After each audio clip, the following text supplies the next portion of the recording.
I had a lot of time for some self-reflection lately, which means I had some flight layovers, which means I had time to be in some deep thought, which is why today we're going to be talking about my motorcycle bucket list. So like I said, when you're at the airport, you try to think of things to keep yourself busy, occupied as you're waiting. In this case, it was just trying to get my luggage and then a taxi to leave Newark. And I kind of just jotted down some notes for a video to slam together, talking about the things I want to do really badly in the motorcycle culture. Also, it's not the Rona, it's just really bad allergies. So I think the number one thing that I really want to do in some capacity is travel on Route 66. I mean, yeah, it's pure Americana. There's a history behind it. There's a lot of great mom and pop places along the way. There is so much in terms, whoop, don't hit the mic. There's so much going on in terms of what you can see and just the story behind it, what's not to like. So yeah, I definitely want to try to do something on that. I would say, even though these aren't like really numbered, that's probably at the top of my list though, in general, what I want to do. I really don't know how to put this one together, but I would like to mix my two favorites, which is the motorcycle culture and horror stuff in general. I don't really have an idea of how to kind of marry these two in bliss, so to speak, but I will say that at my local record shop, there was a cool, weird New Jersey book talking about some home state hauntings, the stories of ghostly places in New Jersey. I haven't read this yet. I just picked it up. But you know, any ideas are welcome. So yeah, something to try to do. I don't know if there really is anything, but you know, if I can mix horror, motorcycles, and even my dogs, well, that's just amazing right there. So everyone's always talking about, like, you know, what kind of motorcycle do you have? What kind of project do you have?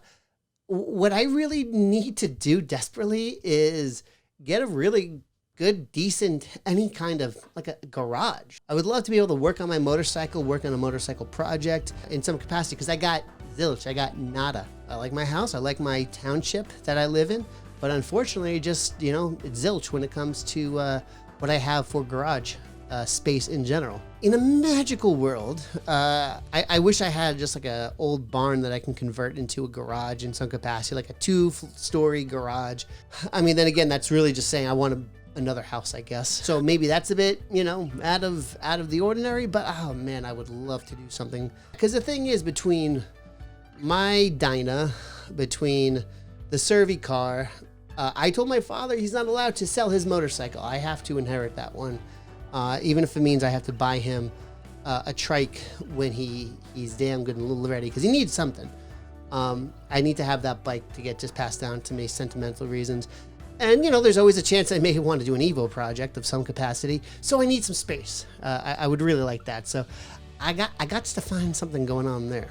I kind of just hinted at it in the last one, but I'm not mechanically inclined whatsoever. I would love to work on some kind of custom project. Not so much like putting an air cleaner on my bike or something like that, like a ground up project in some capacity. And it doesn't mean that, like, you know, I can't have people helping me. It doesn't mean that I can't, you know, have outside help in general, but like something that's just mine. I'm not what you call technically, you know, or mechanically savvy in any capacity.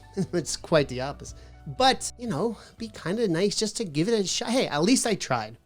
And I'm all about that now, to be totally honest with you. Again, I mentioned the Servi car. 1963 Servi car is in my family. Bought it from my father as a happy, not retirement gift, because the man just is going to work to his last breath. So this was kind of his thing. We went to Nick's Customs down in South Jersey, a place I highly recommend. I mentioned before on this channel.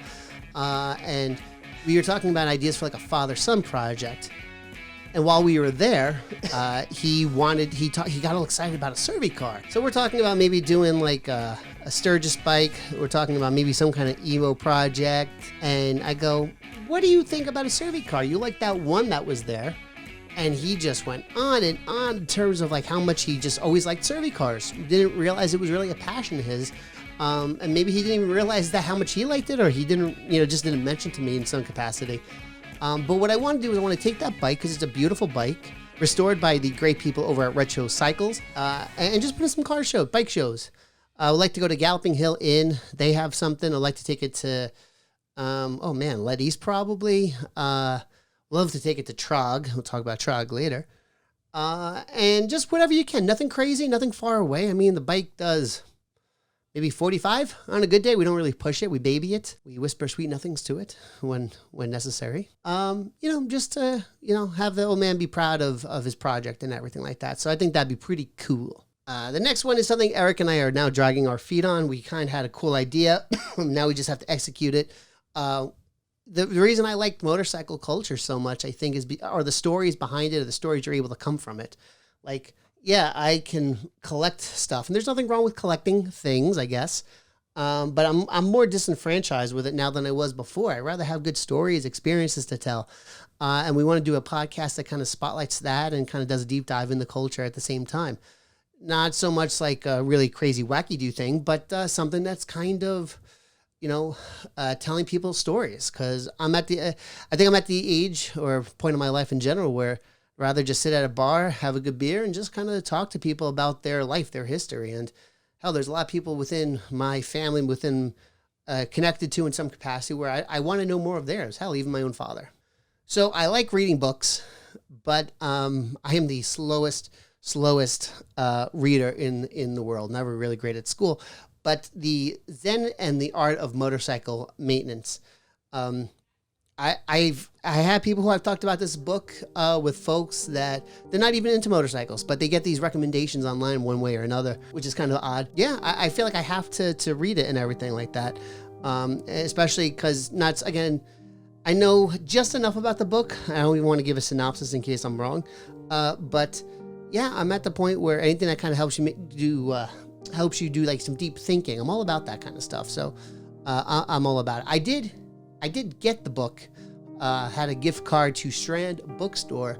If you're ever in Manhattan, I highly recommend checking out Strand. It is one of the coolest aspects of New York City if you're ever there. And again, I'm all about my mom and pop places, so check it out.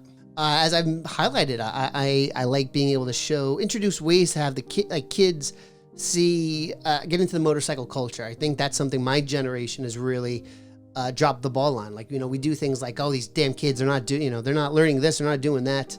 Well, if they're not doing that, that's probably, maybe we should take some credit in the failure of that, if that is the case. So in this case, what I want to do doesn't need to be like a motorcycle, like a vlog sort of thing, like a traditional moto vlog, but I want to take Eric, his family, anybody else in my family with the young kids, to my Motorcyclepedia Museum. Went with my father, I want to say it was like February of 2021, so a little over a year ago, and I was just astonished by how cool the place was. The collection of Indian motorcycles, all the Harleys that they have, the choppers, motorcycles that had a role in cinema. Anything I'm going to say is just not going to do it enough without all the visuals. I did do a video kind of just showing the, some of the visuals of the place, so it's worth just checking that out. But really, you really just need to go see it because it just won't do it justice. And you got to go.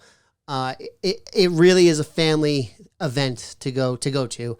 And I really can't stress that enough because after all, as cool as it is to go with your buddies, it's even cooler when you can kind of show that next generation what it's all about when it comes to motorcycles. So put that on your bucket list. Number 9, and this probably would be at the bottom of my list, so maybe it is kind of appropriate. I just want to ride an electric motorcycle. I'm just curious. I'm not looking to buy one. I'm not in the market.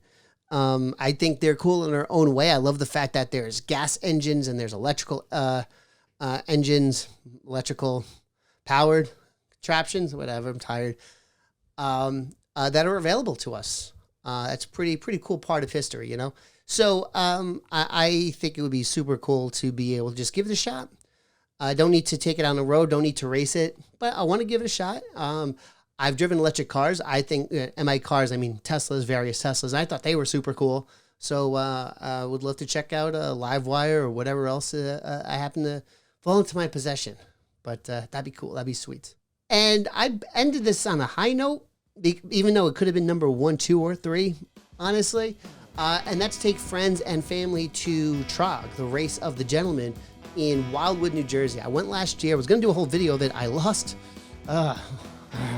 I lost one of the memory cards, so I couldn't really write the video. I should just maybe do something like this. Like, it was a video about how to prepare for Trog and all that stuff. So I still may do that, but the Race of the Gentleman in Wildwood is just absolutely amazing. Even though it was packed, I was told that usually there's a lot more people. But in this case, it was a lot of the overseas folks. They weren't able to come over because of the COVID restrictions still that were going on in other parts of the world, which is unfortunate. And you know what? I that almost kind of like, it eased me into it, and then it's going to be kick-ass for this year. But it's such an environment where I want to invite friends, family, make a weekend, make an overnight, do something about it, because it's just so wholesome and cool between the races, the car shows, the bike shows, the bonfires, the fun.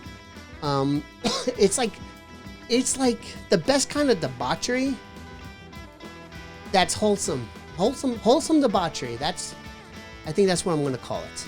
So, and you can't go wrong with that. It's in Wildwood, New Jersey.